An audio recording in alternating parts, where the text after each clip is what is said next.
Blog Talk Radio.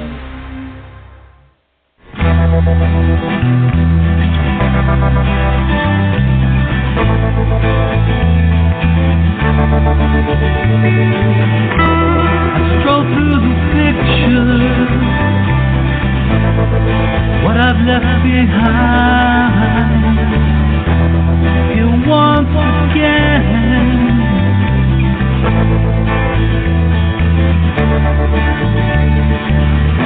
I'm locked up in memories, they all intertwine. The memories in my mind. I know tomorrow, 'cause that dawn will come. You will never know just what you have done.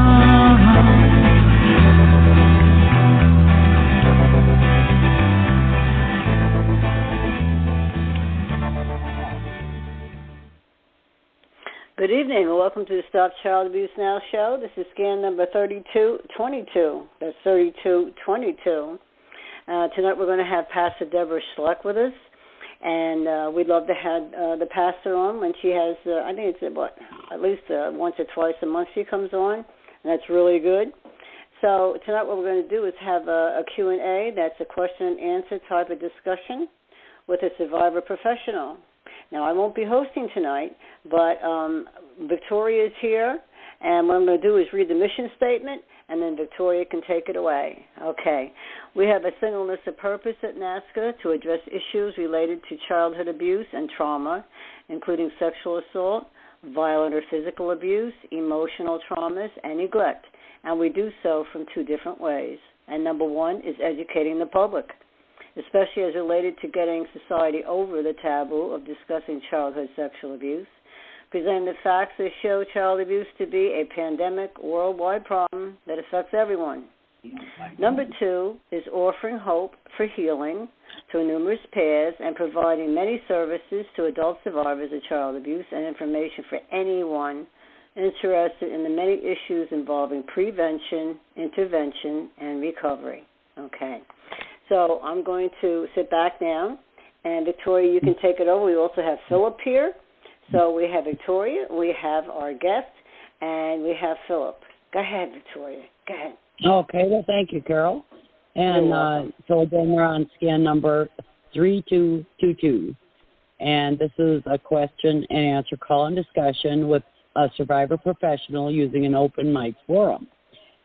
We feature a survivor professional co-host who will field topics brought to you from the listener. Tonight, our special co-host is Pastor Deborah. I can't say her last name, who grew up all over the world in a military family where her mother had mental health issues and is now a survivor professional. Living in Pensacola, Florida, she is trained in ministry, mental health, working with substance abuse, and is trauma-informed social worker, all in one. She volunteers with many community organizations. Pastor Deborah says she can minister by text, phone, Skype, in person, and however the Lord directs her 24/7. She teaches that humans have three parts, being of spirit, soul, and body, physical body, and believes that all three are important and that each are in need of care. We look forward to Pastor Deborah being an active member of the NAASCA family, and she's been with us for a long time. On these episodes, we welcome various co-hosts, survivor professionals who assist in fielding questions and lay a variety of topics suggested by our call-in participants. Their trauma-informed perspective as survivor professionals will help guide these discussions on the issues of child abuse, trauma, and healthy human sexuality. And everyone is invited to engage in tonight's show. And we would like to invite you to visit the NAASCA, which is NAASCA.org website. And we have like 40 programs on there that we'd like to let people know are there, because there's a whole bunch of information on that website for people.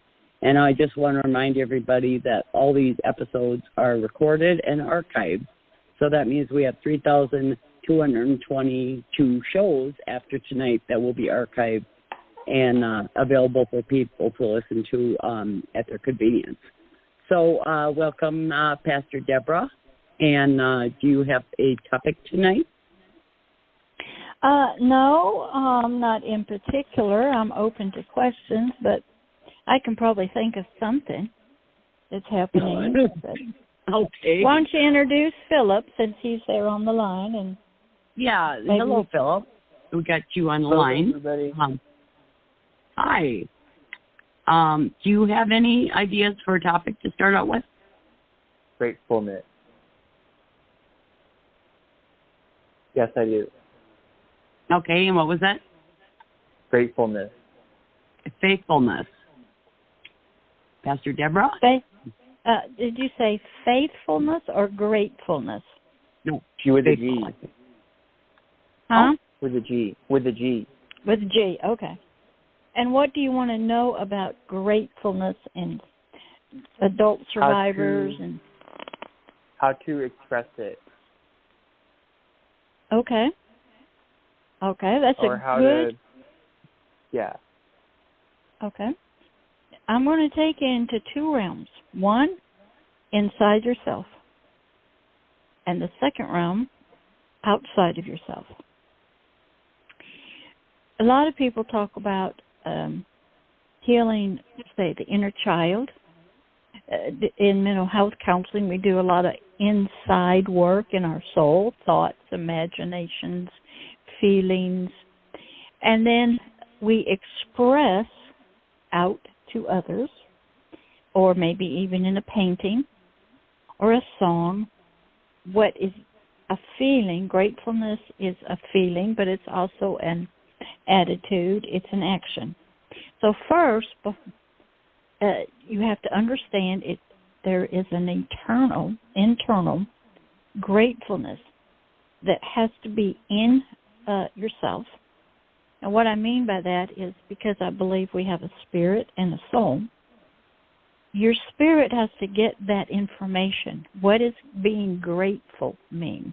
Is it meaning being thankful, happy, joyful?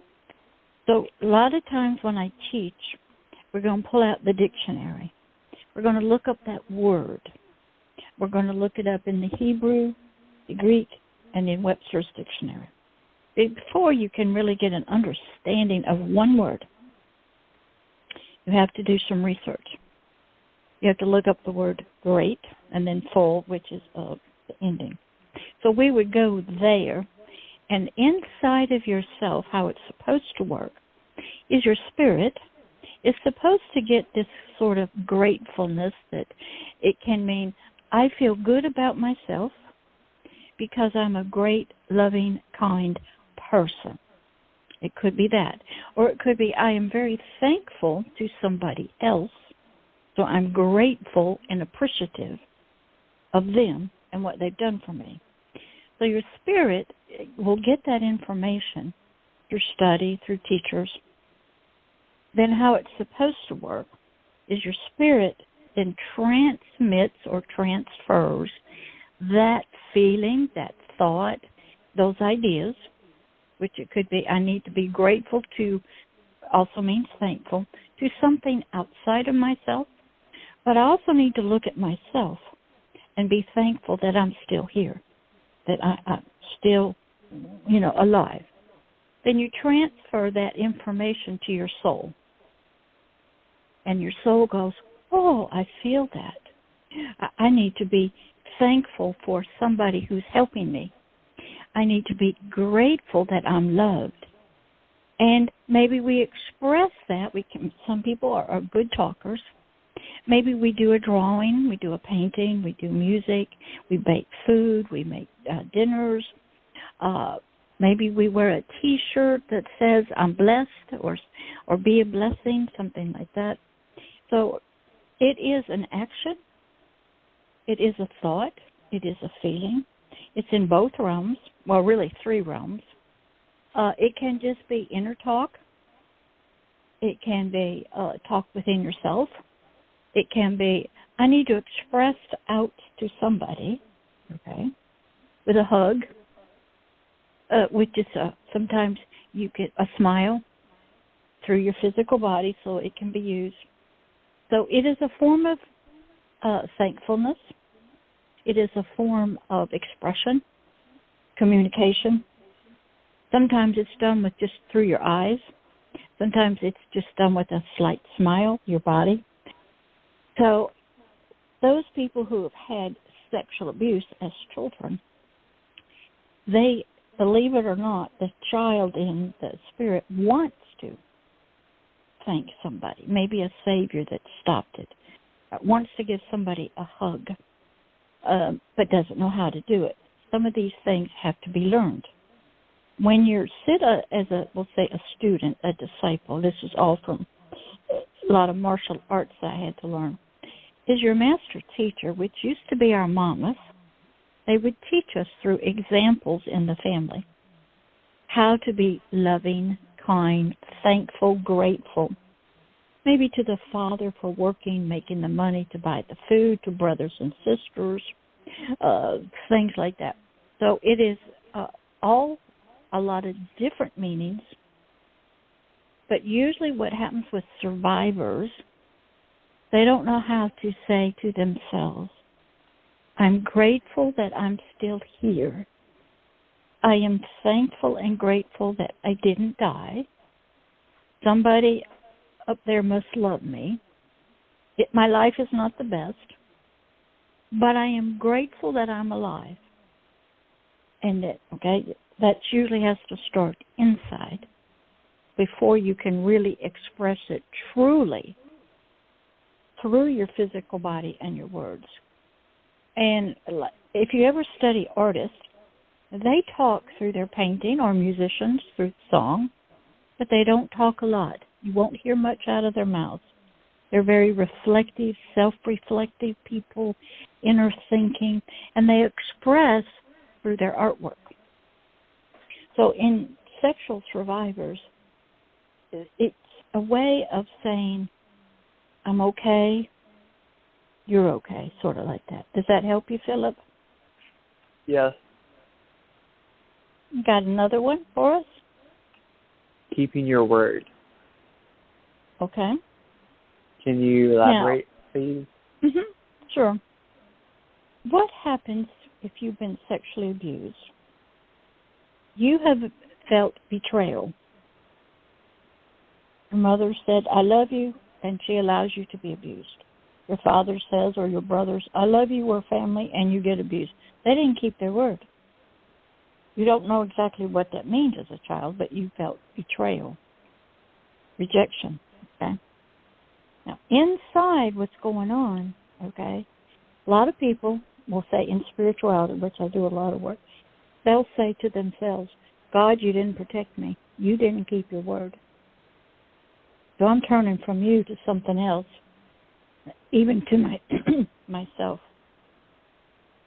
Out in the world, a lot of children feel that the policemen who rescued them from a situation kept their word. But then they get into court, and the lawyers and the judges who ruled against them gave them back to their parents, blah, blah, blah. You didn't keep your word. Children and adults are always looking, can I trust you? Is your word good? I've been tested by this, by people. They wanted to find out if this God that I served and I could keep our word. And the story is this young man named Isaac, he was going to go to a satanic meeting. And in order for him to live, he was going to have to sacrifice his son. I said, that ain't going to happen. He said, you can't stop me. I said, oh, yes, I can. And through prayer, through spiritual work, I was able to stop his hand in midair to prove to him that what I'm telling him about the love that I offered, the power that that love had, was more powerful than what he was serving. Okay? People trust when you back it up with deeds. Or, you can, because we're all used to hearing, I love you. Yeah, right. Yeah, sure. Okay. Yeah, I know about that. Okay. So even love is tested. Whether we can back it up, then you trust it. what does love mean? To a child being abused, they hear, I love you, this is our secret. I love you, okay? And the child is feeling betrayed, rejected, can't trust anybody, can't trust themselves, and so you have a big mess. So it really takes somebody who understands what that is. A lot of mental health counselors aren't trained in how to help a client, that's what they're called, patient, learn trust. We took some classes when we were doing group work, and you would fall backwards and somebody would catch you. You had to learn and understand what trust was. And there's been so much betrayal in spirituality. Not only have, we'll say, a pastor, a priest, a church worker, an imam, somebody like that betrayed you, your parents, the system, God, Jesus betrayed you because it happened. But at the same time, the child does not know that inside of them, this God who created the DNA that got perverted had a system. So when the child is being sexually abused, they'll leave their body, they'll disassociate and create another one. And he is protecting the core spirit. It might remain a baby. Now, they don't know that. I know that, but they don't know that. And they don't know that about him for a long time. Now, in mental health counseling, to perform healing, helping the survivor regain trust in other people is one thing, in systems like the legal system, the police system, trust in love again, trust in sharing their feelings, even trust in the sexual act between people. And then some people can't trust themselves to be parents, afraid that they will hurt their children. So there's all sorts of levels, relationships, where people have, the trust has been broken, it's been backed up, it has been, supported by unloving things, and the child, over its lifetime, I'm trying to think of the word, you sort of get reprogrammed. A trauma comes, and you might just call out in your dreams or call out silently, and nothing stops. So once again, you prove to yourself you can't trust anybody. Nobody can help you, and you're all alone. So, you go from one thing where I can't trust to I have to take care of myself because I'm the only one that I can rely on and trust to take care of myself. And whatever I need to do to stay alive and be safe, I will do that. And I worked with a group up in New York City for street kids that were into homosexuality and stuff. And a lot of the young street kids, the boys especially, they'll have what you call survivor sex. And what that was is they were trying to just find a place to sleep at nighttime, off of the streets in New York. And to them, in their mind, they were taking care of themselves. They would perform this to get a bed, to get out of the weather. And they thought it was a good thing because they were caring for and they didn't see what they were doing. This is my life. That's what I do. But I'm taking care of myself. I now got a bed to sleep in. So I'm a good person to myself. So in adult survivors, we end up, you don't trust anybody. You don't trust systems. You don't believe anything. You trust yourself. And that's about it. Does that help, Philip? That helps a lot. Any other questions or thoughts? Yeah, I have a comment. Yeah, go ahead, Victoria. No, I didn't want to stop you, but I have a comment on gratitude because I always try to say I have an attitude of gratitude, and when my day starts going really bad, I have to stop myself and literally make a purpose of trying to find something to be grateful for.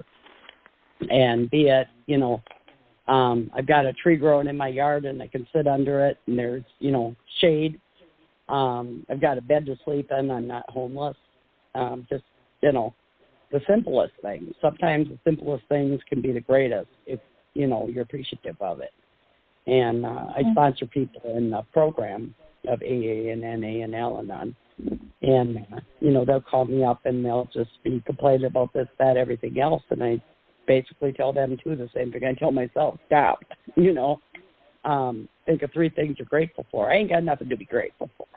And I said, well, I'll give you the first 3 things: food, shelter, and clothing, if I know them. And write them 3 things down. And then every day write 3 things down that you're grateful for. And I said, throughout the day you can find 3 things to be grateful for.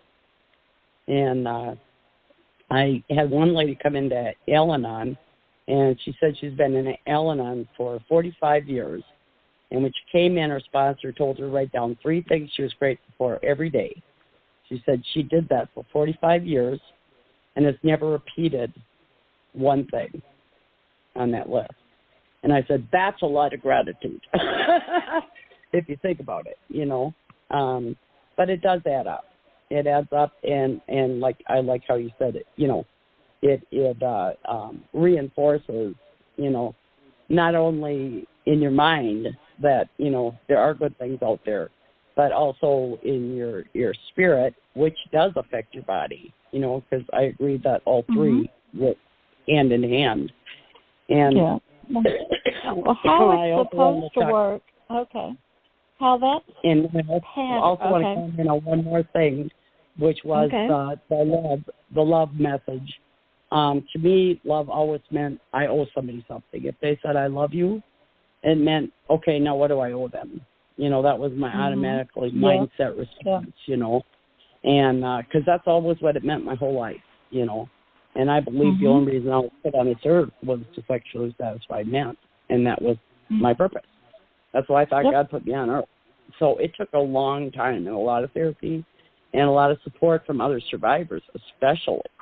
And that's why I like the NAASCA family, because, we learn these things through other, survivors and other people, but to just trust somebody right off, because I used to just be like, give my trust and give everything right away off in a relationship. And I've learned that, people have to earn my trust. I don't just give it away anymore, It happens a little bit by little bit over time where you trust somebody. But, I didn't trust myself, like you mentioned with the parenting thing. I didn't feel like I could parent my kids. I didn't feel like I could take care of myself physically, emotionally, spiritually. And I just kept going in a downward spiral down a rabbit hole, And my mental health was horrible, taking care of my physical needs, not almost non-existent.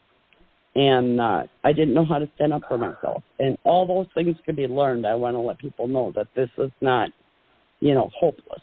And that's, I guess, what I wanted to say on those topics. That was a good comment there, Miss Victoria. Okay, Philip, you wanted to say something?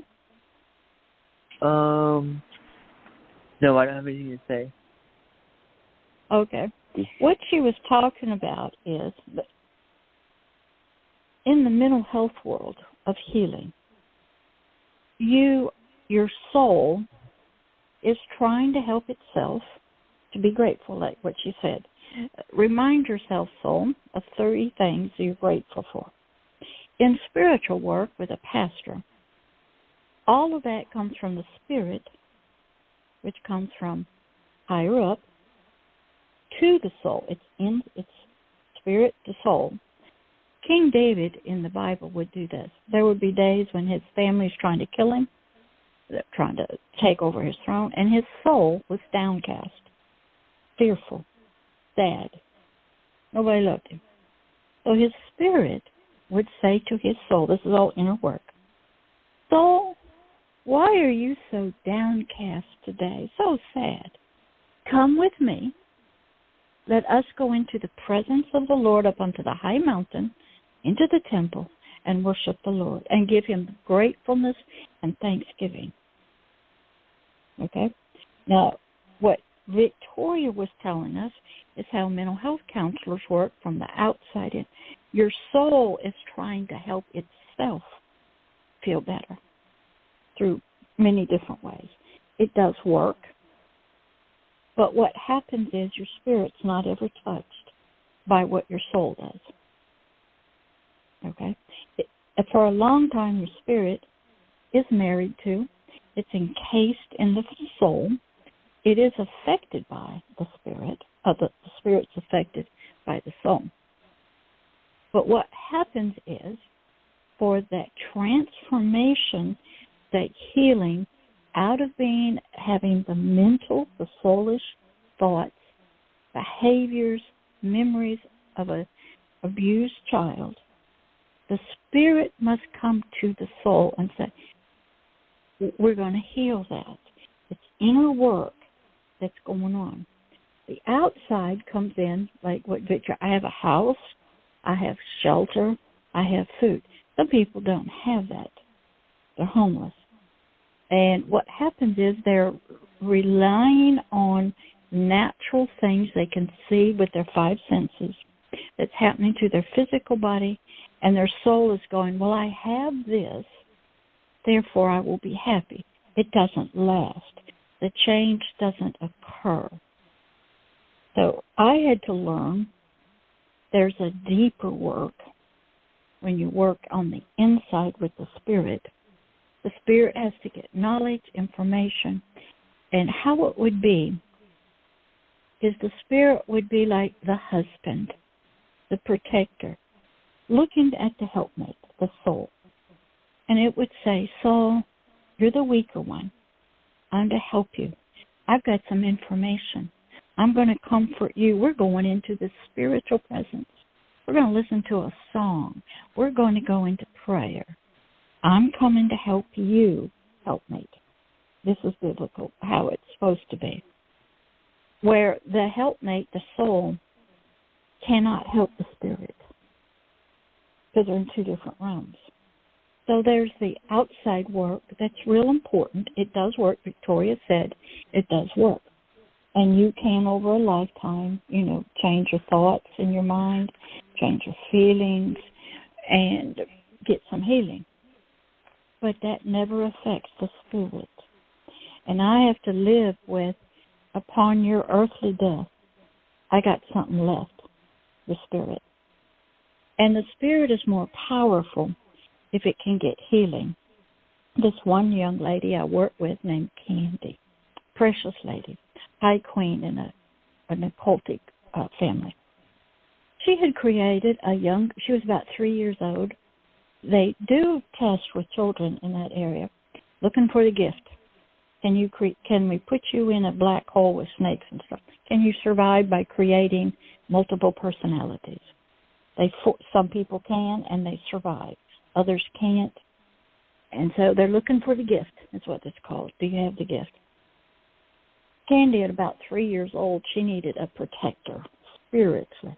She created a part of herself, a young teenager named James. I ran into him when I'm talking to her. And James would protect her, which is really herself spiritually, 24/7. So she, as a 3-year-old, turned her protection, her trust, her reliance on James. When I met James, he was tired. Sexual survivors, they get tired. Their emotions, their feelings, their mind, they wear out. So I said, James, aren't you tired? And that was her voice. But it was him. It was her created multiple personality part.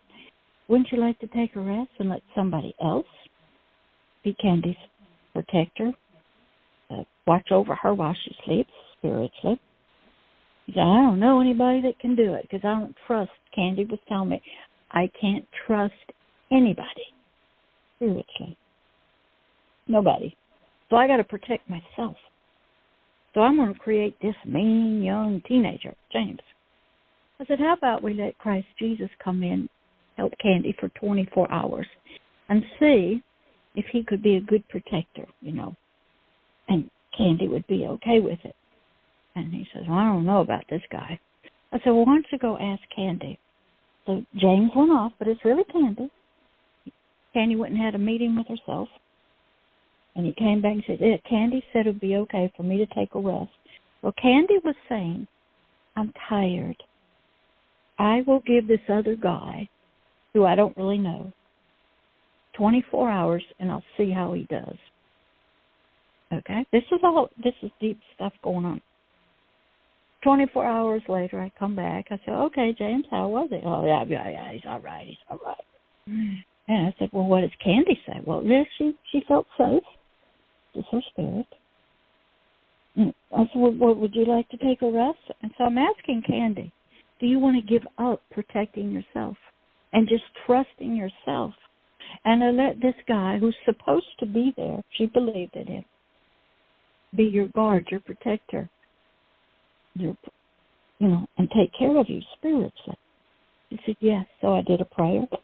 James is gone, and Christ was there. He won't take the position unless you're willing to give up something. So in mental health world, it's different. As Victoria said, you learn to say, what are you grateful for? And, some people say, well, I'm still alive, I may not have a house, but I'm still here, and I'm not dead, and I'm not crazy, so I'll be grateful for that. That's outward stuff. Is that important to your soul? Yes. Learning to be thankful for the little things, okay, is important. But deep inner work that I had to learn how to do was that work with a spirit who was asleep most of the time, but had created James as a protector, because there was nobody else, okay, spiritually. And so I had to learn all this while I'm sort of transforming.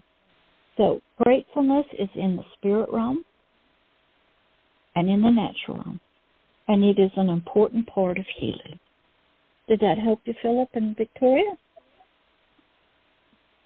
Yeah, I agree that we need something stronger than ourselves.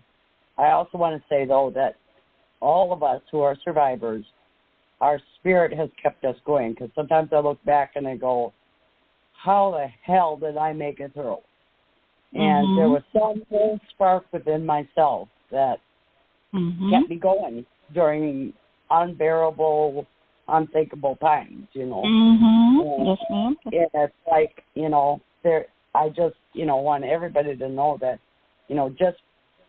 just surviving is an amazing feat. To get to this point where you're at, and even beyond that, is reaching out for help. It's not an easy thing to do for anybody who, like you said, has only themselves. The spirit, okay, how that works is the spirit usually is in a trance, in a deep sleep, locked in a dungeon, blind, deaf, and dumb. It cannot reach out in any way. I just have to be able to hear the thoughts that are so fearful. The soul now, okay, it will reach out pleading through the eyes and not say anything. It will reach out with tears and not say anything. It might go to places hoping somebody will speak to them. And so the whole system is trying to reach out. And I had to know, without anybody saying, help me, or without anybody going, I had to know they were reaching out. I had this one, Amanda, she was another girl, she wrote me a lot of wonderful poems and stuff and stories. They'll all be on the YouTube channel. She talked about we can't talk. We can't say anything. And then when I worked with heavy metal music musicians, they're talking to us through their tattoos, their songs, the type of music. Artists, when they paint pictures, they're talking to us. They're expressing spiritual things. They're talking, artists. Everybody is speaking. In master school, I had to do nonverbal communication. I had to write a paper. But people aren't listening. Somebody wears black fingernail polish. It's talking to me. They wear their clothes they wear, their hairstyles, the music they listen to. Women dyeing all their hair different colors. They're talking to me. They're using their clothes. They're using their outer garments. They're expressing themselves. They can't tell me that. But I have to know that they're talking to me. I have to be able to hear with ears, and they're not speaking. Now, mental health counselors don't do that. They just, what you say in the counseling thing. The AA and the groups that you went to, Victoria, it was originally based on your higher power is Jesus Christ. Okay, it was Christian. It wasn't Hindu. It wasn't Buddhist. It wasn't Islamic. It wasn't Scientology. It was Jesus Christ, and the power of Him and His love is the only thing that's going to get you through this and save you and change your life. Now, that got changed over the years when the non-Christians got in there. They just call it a higher power, But what I love about the AAs and the NAs and the Cocaine Anonymous and all that is you finally realize I need a higher power, something besides me, to help me, heal me. I need some kind of group of people that will unconditionally love me. They will also help me be responsible. They'll make sure I get to the meetings. They will guide me. They will be with me. That trust is getting rebuilt. I can feel love without being hurt. I will accept an arm around me without knowing they're trying to have sexual contact with me. So those peer groups are vital. People in the soul start getting healing. And the 12 steps that people work through now, in a lot of mental health, there is no 12 steps when you go in to deal with depression, anxiety. There's no 12 steps for multiple personalities. Very few master's level deal with dissociative identity disorder or psychiatric issues. Unless you've been in a psychiatric hospital and, been around those and seen the extremeness of it, and seen people. I've taken guns off of people in church, machetes. I've dragged them to the altar. I have been accosted by juvenile delinquents, and all I had was to back them down was the strength of my voice and my love. Been there. Most of your mental health counselors have also had some kind of childhood trauma, have not been healed by it, have not sought counseling. One of the things I loved about the early psychiatrists was you weren't going to go into psychiatry till you laid on a sofa for about 3 years and you did psychoanalysis on yourself. Because you can't help anybody unless you get through some healing yourself. You could be a good, wonderful medical doctor and understand the body, but they would make those early psychiatrists do psychoanalysis. You laid there on the sofa and you talked to somebody before you went into it yourself. They don't do that with mental health counselors. So sometimes you get one who's had issues themselves, or they're younger than you. They've not been abused. They may have memory problems or dissociative identity, and they don't know it. And you trying to get healing, they're going to work with your thoughts, your feelings, help you explore yourself. Some of them do hypnosis, which they're going into the subconscious. Some of them do imagery, try to picture this happening again, or whatever. And there's a lot of different schools of thought. Spirit work's different, but, that kind of thing. So it is important that a survivor or somebody's been abused realize there's many areas that need healing. And there's many different ways, and there's many different sources that they can get that from. You have any other questions, Philip? Or you want to make a comment? Where would you start? Huh? Where would you start if you were me? Well, you've already started because you already connected to me. Okay? Okay. And even though you have a lot of good, valuable questions, typically what I do with people, I go, honey, you need a mama in your life. That takes you back to the very baby food, which is agape love. You just need to be loved. Okay? When I worked with my men in the occult, they were 60-year-old counts from Europe, men, just horrible, hardcore business people into human trafficking, bad people. I started them off just being, I'm going to be your mama. All you need for a while is nothing but love, words of love. You need to feel comfort, that kind of thing. Therapists, they aren't going to love you in that manner. Then, just as a child needs to hear, they need to have what you expressed. I need some proof to what you're saying.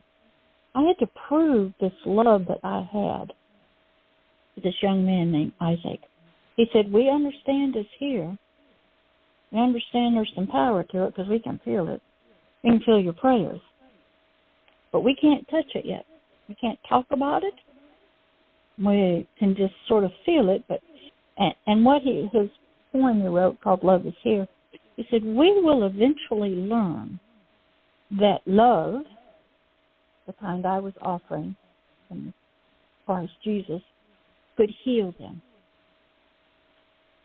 Okay? That's working spirit, and the spirit helps the soul. Now, the soul was all multiple personalities. Again, I'm dealing with dark stuff of spiritual nature. Okay? Bad things that most people don't believe in. So what happens is, first you have to just receive, I would call it like being a baby, the milk of the word. God loves you. You got a mama that loves you. No matter what you've done, we ain't going to talk about that. You're just going to be a baby. And you're going to drink in the love. You're going to hear words that somebody loves you unconditionally. No matter how bad you've done, what you've done, it doesn't matter. And for love's power to start working, it has to be felt. Like Victoria was saying, she got that in her groups, her peer support groups. But all of that did not touch the spirit. The spirit can touch the soul, but the soul doesn't really bring its stuff. So what happens is, especially for boys, they're a lot harder because the betrayal for a boy from its mother, the mother in the natural would provide for the soul and the spirit the anchor of everything. If you're anchored in love, in your soul and your spirit, you can weather any storm. You can go through anything because you know you're safe, you're protected. Okay? Bad things can happen, but you're still loved. What most children end up doing, they get betrayed, they feel rejection, and then they go, you don't love me, I'm dirty. Your actions or your lack of action show you don't love me. Now I'm dirty, I'm tainted, I've had sexual stuff, whatever. No, but I'm not clean, I'm not pure anymore. You don't love me. We'll always go back to that. And it's a feeling that the spirit and the soul have. I'm not loved anymore. Nobody wants me. I'm damaged goods. So somebody with a voice has to come in, and they have to be in your life. I do a lot on social media, on comments, on LinkedIn. You're not trained to do this in mental health counseling. Okay? See, I have to know you are in the system. You're like a patient to a doctor. There's boundaries, there's ethics. But through my voice, I have to be able to express a holy love that's not sexual. I have to be able to bring calm to your war that's going on. And slowly over time, your spirit and soul will begin, because it feeds on that, to believe that you're loved. Okay, just that. Then from that, you start believing it. And then you want more. Just like a child in the natural, a little baby, they take a bottle or the breast, and they fall asleep, content, peaceful, feeling safe. And that is what the soul and the spirit are trying to find, that anchor.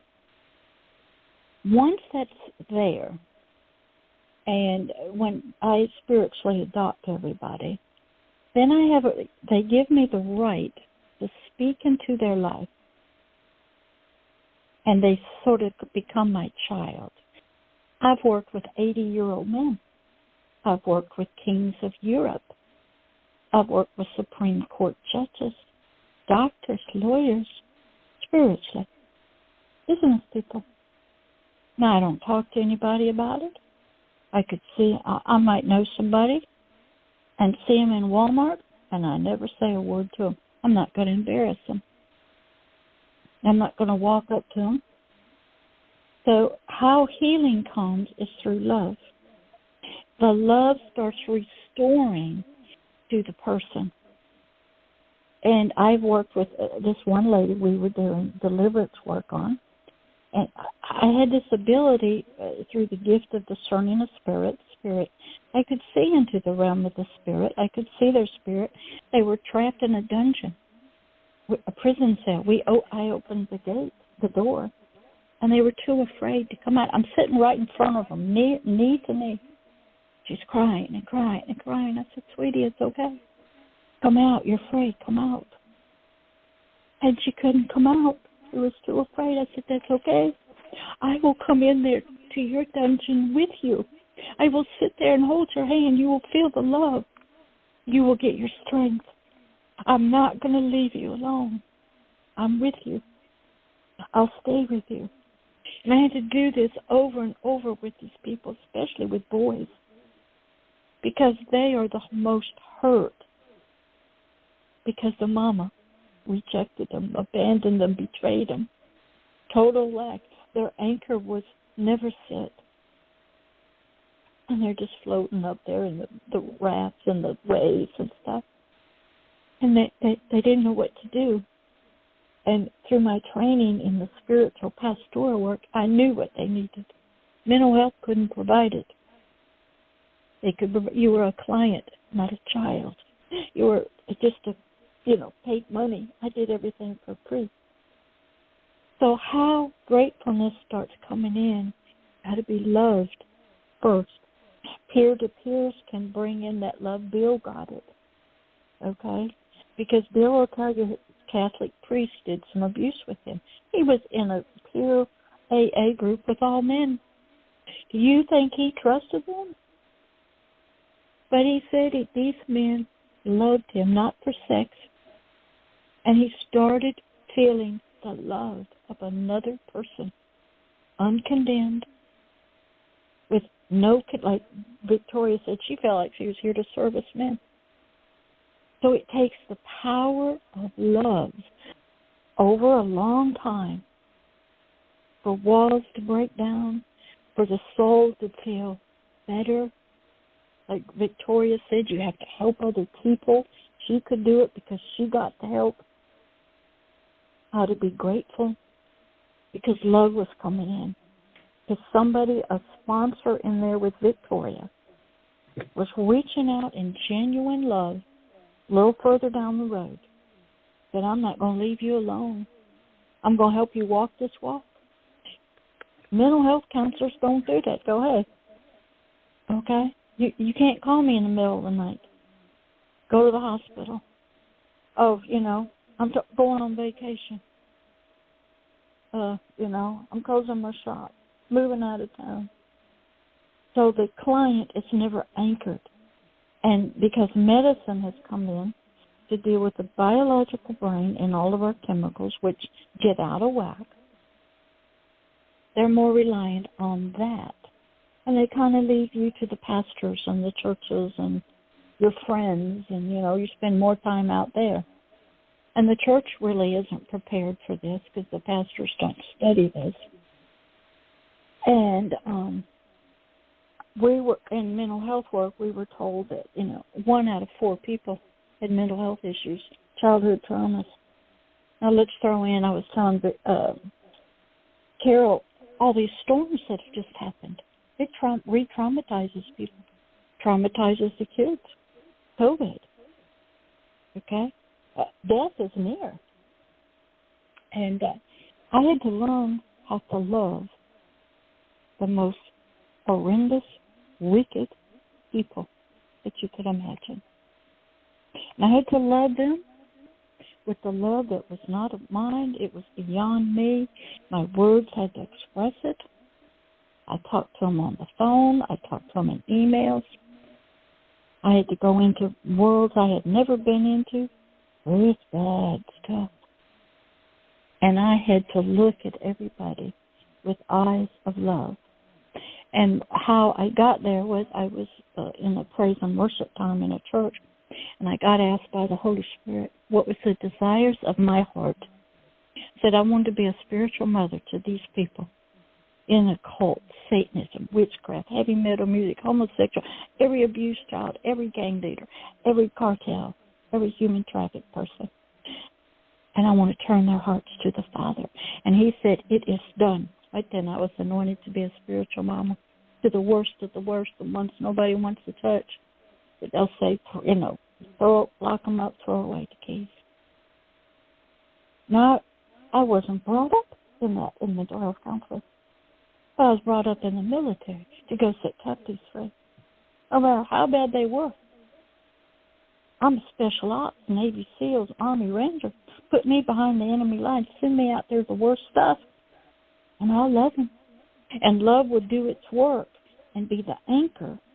So if they were in mental health counseling, the mental health counseling would be stronger in their soul, their spirits. Everybody leaves their body. Everybody. Can I interrupt you there, Pastor Deborah, and ask you? You've put on your introduction that people can contact you 24/7. So they do. What ways can people contact you? Because I know that there's people out there that would be greatly appreciative of what you're doing, and probably right now is a good point to let us know the ways to contact you. They can call me on the phone. I do stay up late. I watch a lot of dramas, a lot of history. On my phone number, they can email me at Pastor Deborah at agapeloveishere.org. They can get on the YouTube channel and make comments on the video. Could you spell that? So, yeah. AGAPELOVE, agapeloveishere.org.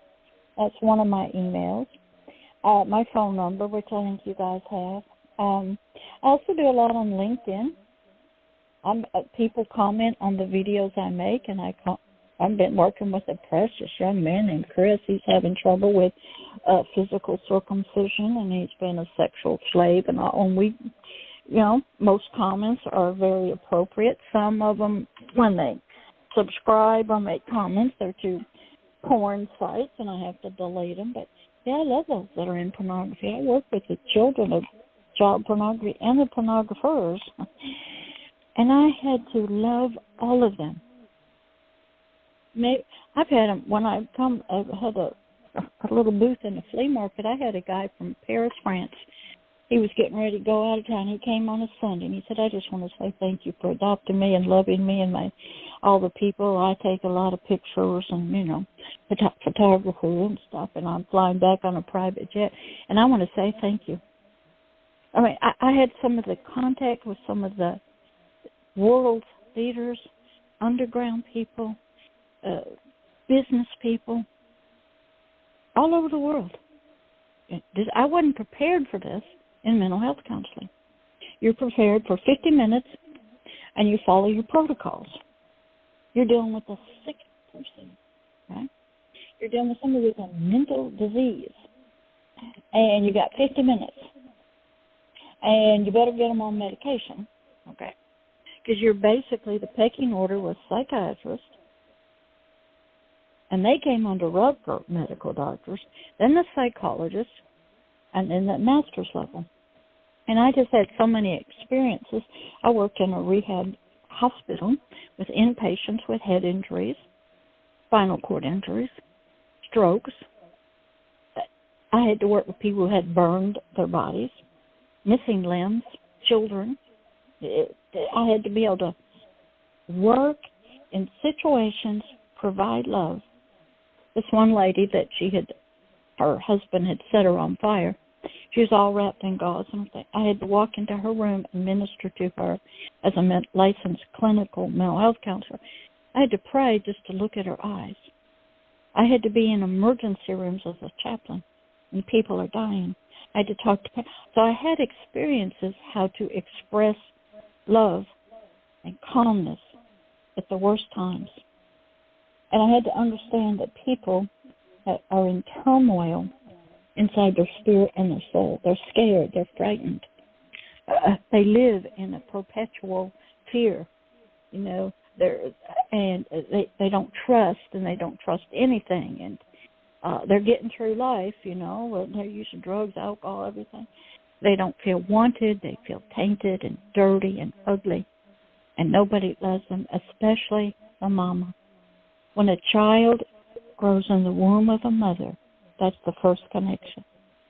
When it comes out, typically the first eyes it looks at, the first voice, it's already heard mama's voice, heartbeat, mother. There's a bond there, supposed to be there. Now, they might hear the father's voice, but he's not the caretaker for most of the early years. The mother is. And that bond is supposed to be there, provides the anchor, security, trust, communication.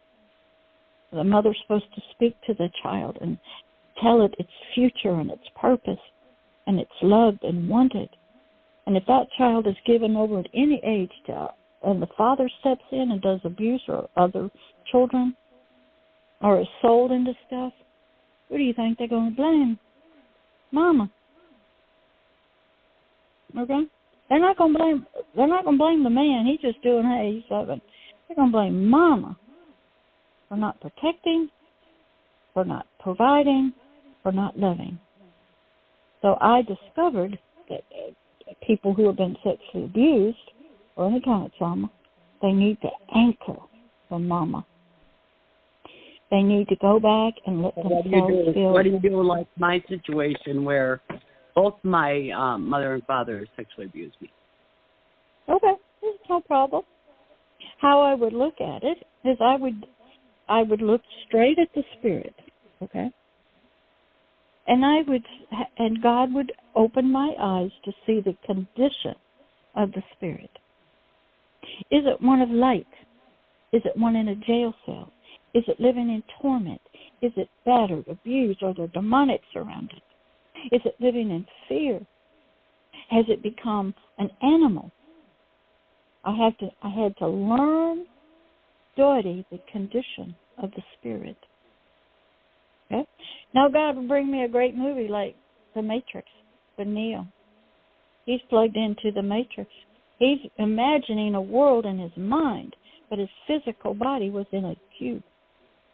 How long did it take him to learn that he was the one? He had to have Morpheus in there. Morpheus means the God of the dreams. He had to have Trinity in there, somebody to love him, before he would believe he was in anything. So what you would do is, here's how it works in spirituality. Would say, Victoria, when you believe in Christ Jesus, that mom and daddy, you're a new creature. That old you that was abused, it's dead and gone. It does not exist anymore. You were never abused as a new creature in Christ. Now you need to be reconnected to a mama, agape love. You need to be reconnected to a new father, the King of Heaven. But the old parents, the earthly parents, they're not your parents anymore. You've never been abused. Now that is the message I have to give to the spirits. And then eventually the soul goes, I I believe in Christ Jesus, and the Word says all things are passed away and all things are new. The who I was does not exist anymore. The parents I had doesn't exist anymore, because I'm going to live from my spirit to my soul. I'm not going to live from my biological parents and my soul and what happened to me. That's all in the grave, done and gone. Now I have to learn how to be a new me. And I went through this experience. I'm telling it on my videos now, called It's Time. I was called Jan at one time. Oh, she was a horrible, wicked person. She had to die. It took me 2 years. And Deborah had to arise. And then I got tested. Satan would want to know, let's get Jan back up. You lived in that house. Those were your parents. That's your husband. I look at my husband and go, I didn't marry you. Jan married you. Deborah did not marry you. I'm already married, engaged to somebody else, spiritually. I didn't grow up in that house in another state. Jan did. So if I went by there, I would willingly open the door to my old me. And Jan would come out of the grave. I buried Jan in the grave. She would come back alive inside of me. And she'd rule the roost. And she was sinful, icky person. And then people would come into I was in a spin class, and some guy that Jan knew from years ago came in there. I had a choice. I could walk up and say, hey, do you remember me? That Jan would have been back alive. I said nothing to him. Ran into a lady that Jan used to scuba dive with. She says, who are you? I said, I'm Deborah. Well, you look familiar. Now, if I had said, yes, I used to scuba dive with you, I willingly and in my own power brought Jan back alive. And Jan would then, as the Word tells us, as you think in your heart, your mind, so you are. I battled this. I went through this. I had to become a new person in my own self. And it took 2 years, and then you get tested. So a survivor has got to, we'll say, that the who that got abused has to die, and a new you has to be born again. Now, Victoria will tell you that a lot of healing came through the peer-to-peer because of love. That's where love starts bringing in newness of life. I always say my sponsor loved me before I could love myself. That's she was what a very, very loving person. And Mama. When a baby is born. She was there for me. And I just want to mention, too, that, you mentioned the therapy, the 50-minute thing. And then I go back to what you said when you were working with that one person where you said, I'll be here for, pretty much as long as you need me. And what a difference that is when somebody cares enough to just be there as you go through those emotions and those feelings. And, I mean, she would just, no matter what I said, no matter what I told her about myself, it didn't shock her. It didn't, well, she had the agape love. She had that agape love, which is not human love, operating in her, and she was giving it and anchoring you. Yep. Okay? But that's not taught in mental health counseling. No. Mental health counselors don't do that. Right. Okay? It is different. She told me, she said, if you have a hateful, vengeful, punishing God, you can borrow mine because it's loving. My higher power is loving and caring. And I mean, I can just remember her saying that and me just starting to cry. It was like, wow, what a black and white difference. We'll put it that way. There were no gray lines there. No, ma'am. And the thing is, when you're doing sort of spirit work, I don't need to see you in the natural. I don't need to sit you in the office. Okay, I had a lot of people come to me in the spirit, and they just want to sit in my lap and while I rock, or I go to the garden, the Garden of Eden every night spiritually. When I started moving out of my body, I go, okay, this was not taught. When I heard other people start their spirits talking, and I go, okay, this is not taught. I must be crazy. But I realized Jesus could hear people's thoughts. So I go, okay, I'm going into the world of the occult. They leave their bodies. They call it bilocation, astral travel. I had to study it. Okay. It's natural. I had to study disassociation. What happens when a little child is being abused?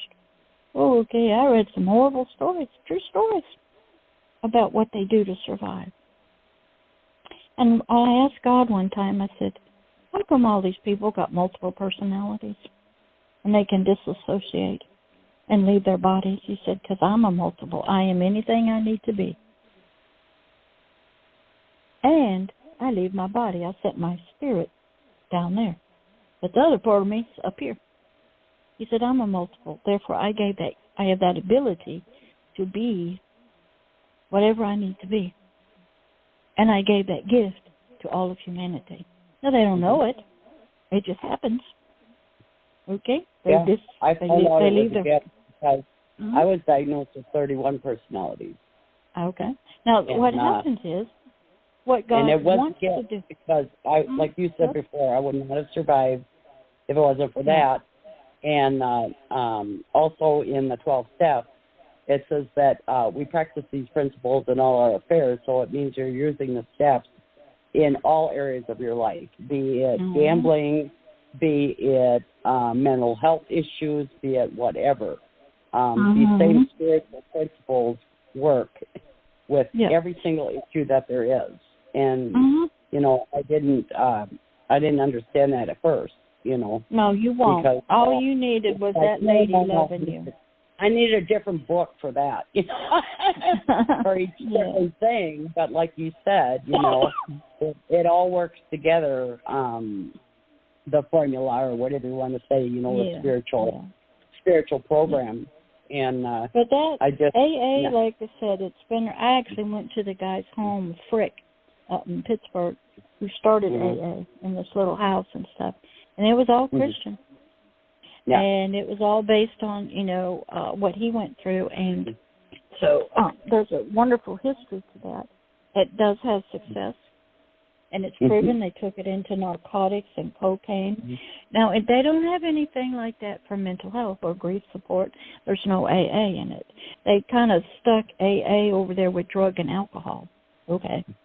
But they didn't do it for mental health. Point that there are those among us who have a great emotional mental disorders, but we can also get help if we have the capacity to be honest with ourselves and with our higher You don't at first. You don't. Here's what the drug and alcohol doesn't fall under the psychiatrist. They're dealing with a medical disease, an illness. Drug and alcohol is an addiction. Okay, different. Psychiatrists don't deal with that. So AA stayed over there. But if you have somebody that's filled with depression, anxiety, dissociative identity, that's a medical disease. Only a psychiatrist or medically trained person. No, it's a spiritual. And not the spiritual. That's right. So it got divided up. Okay. And I happened to learn both of them. But then God says, I want you to learn how to help people my way. It's not the way of the world and that stuff. But first he had to ask me what was my heart's desires, and I had to first learn what he wanted. And I teach on Isaiah 61 and 62 of the Bible. That's his desires. And he says, I only watch over my words that I've sent, and I'm only going to fulfill my words, not your words, not your thought, not your denominations, not your religions. So once I learned what he wanted, and I knew I had to grow up fast, and I was going to partner with him. I had never heard any of that. Well, I had to study hard, and I had to, oh my gosh, I didn't know anything about the occult and witchcraft and Satanism and sacrifices and, you know, Black Sabbath and heavy metal music and gay community and child abuse and pornography. And I didn't know anything. It's not taught in mental health. You have no classes in any of this. You know, human trafficking, nothing. Pornography, nothing. Okay, none of this is taught. But I had to learn, and it was me and God and books and movies and stuff. And God, I love movies and dramas and history and archaeology. So God would use all kinds of things to teach me. Sometimes it was one movie, one thing. Oh, okay, I got that. And so the years would go by, but what always was there is God loves them, has a plan for their life. But they cannot, it's like being a child born out of the womb. They don't connect with the father at first. They might hear his voice. His arms are different, but it's the mama that feeds them, changes them, wipes her butt. It's up in the middle of the night, breastfeeding them, cuddling them, carrying them on their back when they go out in the fields. It's the mama. Then the father gets introduced, and slowly the child builds a relationship with this deeper voice, bigger hands. But typically for the first few years, it's just the child is anchored and supported, encouraged. A lot of mamas speak to the child. Moses is a great example. He was nursed by his mother, the Hebrewite, the Levite, and then when he was finished nursing, he was given to the princess of Egypt. During that time, he learned about the Hebrews, the Levites. That's what mamas do. They sit there and they talk to their little children while they're holding them in their arms at the breast. Good mothers do. My mother didn't breastfeed me. She gave me alcohol in my bottle because she said she could not handle children crying. So she put liquor in their bottles, and my biological father had forced her into prostitution, and he was the one that took caretaking and sexually abused me during that childhood before I did. Okay, so you see that parents, even though they can biologically have children, don't know how to raise children. I had to study, I taught court-ordered parenting classes for abused parents that abuse their kids. There's no parenting classes on how to work with a parent in your mental health counseling room. Okay? There's not any there. Nobody takes parenting classes in high school. I think we had some sexual reproduction stuff, but there's nothing about the emotions. Kids are having babies. Nobody knows how to parent. They don't know the needs of the child. Give them a bottle, give them alcohol. It's done all the time because we want the baby to sleep through the night, blah, blah. We don't want to get up. We want to do our own thing. But the biological body is capable of having, as soon as everybody hits puberty, a baby. And so there was so much lack of what I ran into to bring healing to people into their systems. But they needed to be anchored by a mama. Not a sexual love, okay?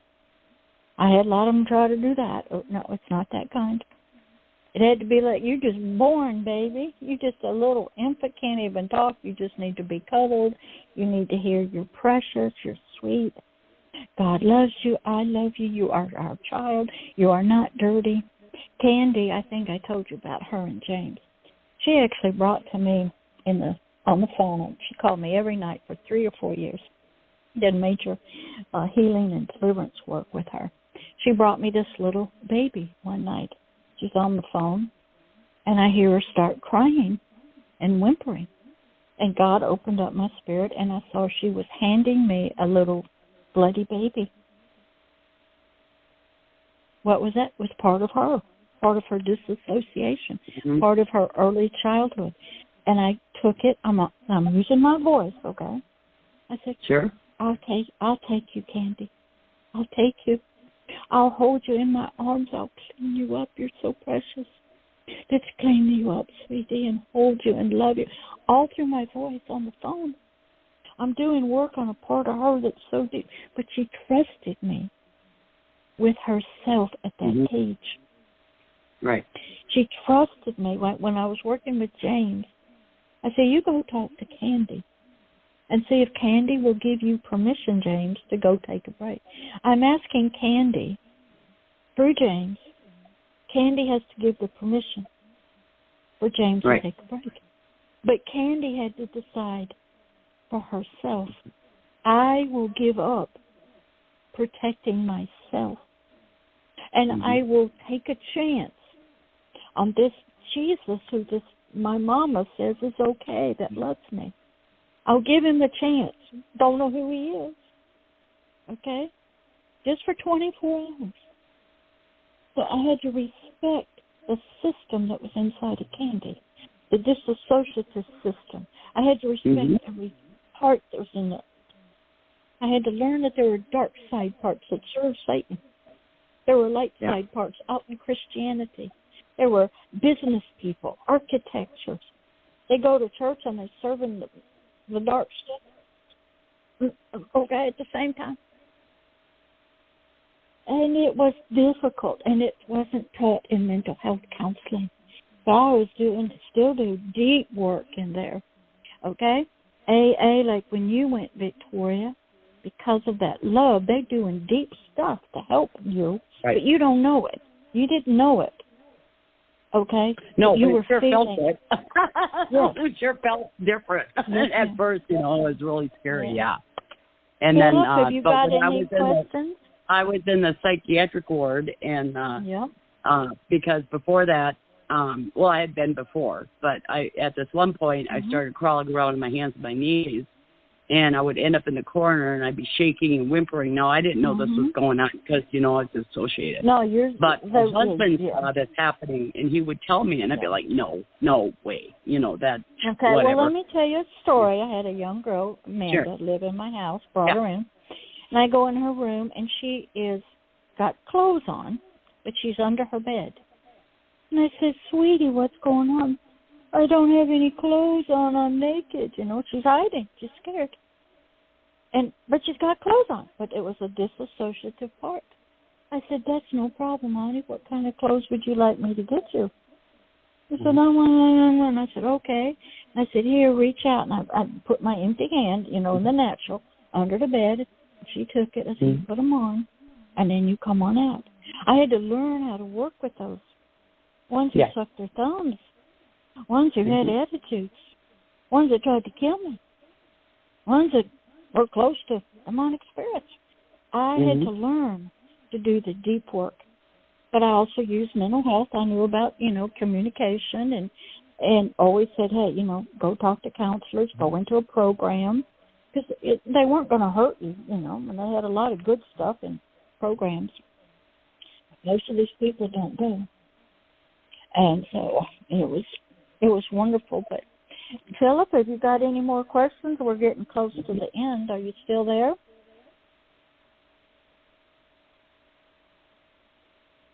No, you might be going. Philip has dropped. Okay. So what happens, Victoria, is helping people heal from childhood trauma, sexual abuse, storms that are happening, all these floods and stuff, the holidays, the families. Takes a lot of education on the person who's going to do the healing. That lady that helped you, she'd been through AA. She knew what to do. It just comes naturally now. You need love, Victoria. But she was a very, very spiritual person, too, Yes. And see, that's not taught in mental health counseling. She had a higher power because I knew what her, religion was. And what it is, it's coming through. It's coming through her. Right. She's like a light beam to you. Now, in mental health counseling, we don't get that. And the pastors and churches aren't taught about this kind of healing. I'll give you scriptures, but it's usually men who don't want to admit that there's any problems. Okay, and so it takes sort of people outside of the normal system, like mental health, to get the work done.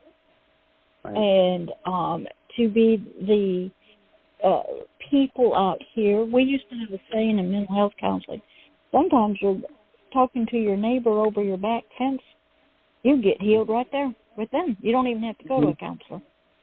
Yeah. Some people get healed just going to church, hearing praise and worship, hearing God does a work in there. How I also learned about God is that He works when you're sleeping. You get saved in your dreams. Yep. Okay? No, that's not taught either in mental health counseling. But people's lives can turn around. I want to tell you something I want to tell you something that mental health counseling did for me that wasn't good. I was depressed and I was suicidal, and their solution to that was to give me shock treatments. Okay, yes. the shock treatments did not take away. Yeah. The shock treatments did not take away all the bad things, but it took what it wanted. It chose what it wanted to take, and it took many memories of my children when they were young, and they would bring things up, and I would start crying because I couldn't remember. And so they stopped bringing things up to let me bring it up. Okay, that was I did an article for NAASCA years ago. The history of treating mental illness, shock treatment was one of them, because what they realized, there was something wrong with your brain, your biological brain, and they were going to shoot this electricity through it, thinking it's either going to kill stuff, destroy stuff, get something started that needs to be jump-started. And they didn't really know all the damage that would get done. They're and still to doing them, it, because I got people asking me what I think about it, and I said it picks and chooses what it wants to take away. I have short-term It doesn't really pick and choose. It's just electricity going through the brain, and it's at high power. And it destroys some things and pathways, and it doesn't pick. Okay, but they it's a form. It's under the medicine and psychiatrists, because they don't know what to do, Victoria. They're trying to help people. And they're still doing it, and it's not something that I want people to know. It's not something in the past. They're still doing it, and and they probably. And the thing is that it affects my memory even today. Because of the damage that was done. Okay, now listen to me. If you're going to be spiritual and healed, you have to say this. Oh, all the memories the old me had, they're gone. I don't need them. Right. I am making new memories now. Right. But you can talk about biofeedback. Say, yes, the old me who was sexually abused, they believed in shock treatment, and I didn't know enough about it. And the old me lost a lot of memories. But now the new me, I am a new creature in Christ. I am building new memories with Christ. And all that old stuff, I don't care about it. I don't need it, blah, blah, blah. So it's a different way of language, but yes, they still do, and many other things. But they don't talk. That's really also not taught in your mental health classes. It's taught if you get under a neuropsychologist or a psychiatrist, and there's other treatments that they do, because they believe it's all in your biological brain. And if they can give it medication, if they can do surgery like the lobotomies, the trepanning, the electric shock, LSD, psychiatric drugs, they'll solve your problems. And your feelings will be solved, and you will be a normal citizen, and you won't cause any problem. You won't do mass murders. You won't rape, kill anybody. Go away. Just live your life. That's basically what they're trying to do. Now, I got about 8:23. So you got about 7 minutes to close us out and do whatever you need to do. And I appreciate you're back and you're feeling better. And I'm glad that Philip came. He's one of my... I call them my voluntary forced shock treatments, because they said, if you sign this paper that you volunteer, then a lot of times, believe it or not, they do that as So they said, if you voluntarily sign the paper, we will not take your children away. That's what I call voluntary force. Yes. And they use that because a lot of times they think they're protecting the children. They'll use that to threaten you. But also a lot of research is done, and they need subject matters and stuff. A lot of this was done up in Canada, a lot of all kinds of drug treatment on prisoners and stuff. So a lot of stuff happens. That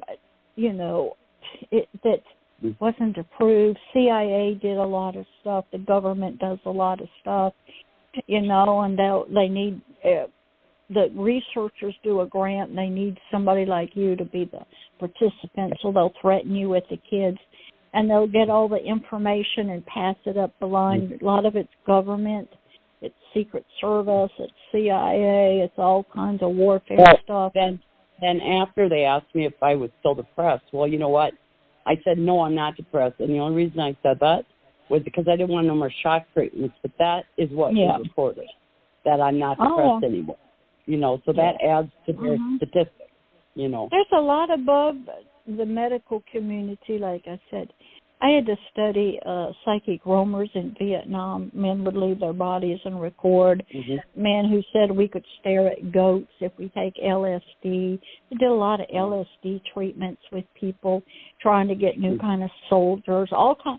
And that's just, it's in universities, it's in hospitals, psychiatric grants. And that was another level. And a lot of people have been used, you know, in that. And just, it's not nice and stuff. And then there was certain parts. Yeah, we've got 4 minutes left. We got 4 minutes you go left. ahead and so if you would share one more time your contact information, that would be very helpful. My phone number is 850-501-5040. Please leave a message because I don't answer my phone. My email is Pastor Deborah, all low caps, at agapeloveishere.org. They can get me on the YouTube channel of the Hidden Kingdoms. They can make comments. I'm on LinkedIn, I think, at Pastor Deborah, and Twitter. And so a lot of times I'm doing, you know, that, but a lot of it's just done spiritually. And I hadn't been in a mental health office, you know, in, I don't know, 30 years or more. But it's different. You can get some healing. AA, you know, the 12 steps are excellent, but they're not in the mental health world. They're in the drug and alcohol. And you're under, you know, they look at you different over in the mental health world. You have a mental illness, disease, and you're in the medical field versus the addiction field. So it's a little different. But you go ahead. It's 8:27. You got 3 minutes to close this out and play the music. Yep. Not to worry, I'm right here. Okay. I would like to finish. Go ahead. I'd like to finish one more thing. I like saying the Serenity Prayer that NAASCA does on the Zoom meetings, which I want to mention, that we have Zoom support, peer support groups on Tuesdays, Thursdays, and Sunday, which you can find out the information on the NAASCA website again. And the other Serenity Prayer, besides the one some people know, is the NAASCA one, which is, please grant me the serenity to stop beating myself up for not doing things perfectly, the courage to forgive myself because I always try my best, and the wisdom to know that I am a good person with a kind heart. And I just wanted, I always try to share that at the end. And Carol, I'll let you finish out at the very end here. Yeah, no problem. Listen, it was a good show. I was in and out, listening. And, you know, Pastor Deborah, I want to thank you very much for all of your insight, all your wisdom, and certainly all of your education, And you have a lot that people can certainly learn from, and you and I have good conversations. So you'll be on again next month, same time, right? Well, I think I'm on in a couple of weeks, the fourth Tuesday of this every month. I have to look at the schedule. Okay, I have to look at the schedule. Yeah, that's my normal time, the fourth Tuesday of every month. I think I'm filling in for somebody here. You're filling in, because we didn't have a guest tonight, so we appreciate filling in. Very much if you need me to fill in, I'm okay. I'll be back in a couple of weeks. Okay, thank you so much. I'm going to close this down now, and we'll see you again tomorrow. Good night. God bless, and be careful. Another tomorrow, 'cause that dawn will come. You are forgotten after all that you've done.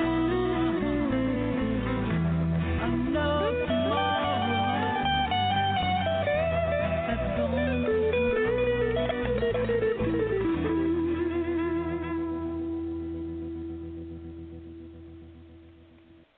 Blog Talk Radio.